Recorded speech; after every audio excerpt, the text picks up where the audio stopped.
కోరుకొండ మండలం శ్రీరంగపట్నం గ్రామంలో వ్యాన్లో 80 బస్తాలలో అక్రమంగా తరలిస్తున్న సుమారు 3 టన్నుల రేషన్ బియ్యాన్ని వ్యాన్ను అదుపులోకి తీసుకుని కోరుకొండ పోలీసులు కోరుకొండ మండలం రాఘవపురం గ్రామం నుండి రాజనగరం మండలం శ్రీరాంపురం తరలిస్తున్న రేషన్ బియ్యం వ్యాన్తో పాటు 2 వ్యక్తులపై కేసు నమోదు చేశారు.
అది 3/12/2024 తేదీ సాయంత్రం శ్రీరంగపట్నం నుండి ముందుగా రాబడిన సమాచారం వరకు మేము మధ్యవర్తులు శ్రీరంగపట్నం గ్రామానికి వెళ్ళగా అక్కడ ఒక టీఆర్ నంబర్తో ఉన్న వ్యాన్ వెళ్తుండగా సదరు వ్యాన్ను ఆపి అందులోని 2 వ్యక్తుల్ని ప్రశ్నించగా సదరు వ్యాన్లో రేషన్ బియ్యాన్ని తరలిస్తుండగా మేము గుర్తించాం.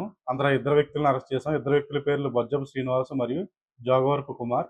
అలాగే రేషన్ బియ్యాన్ని తరలిస్తున్న వ్యాన్ కూడా సీజ్ చేసాం. రేషన్ బియ్యాన్ని ఈ ఈ రేషన్ బియ్యం సుమారు 1,38,000 ఉంటుందిగా గుర్తించాం. ఫర్దర్ యాక్షన్ కోసం రేషన్ బియ్యాన్ని సివిల్స్ జీటీ గారికి అప్పగించడం జరుగుతుంది.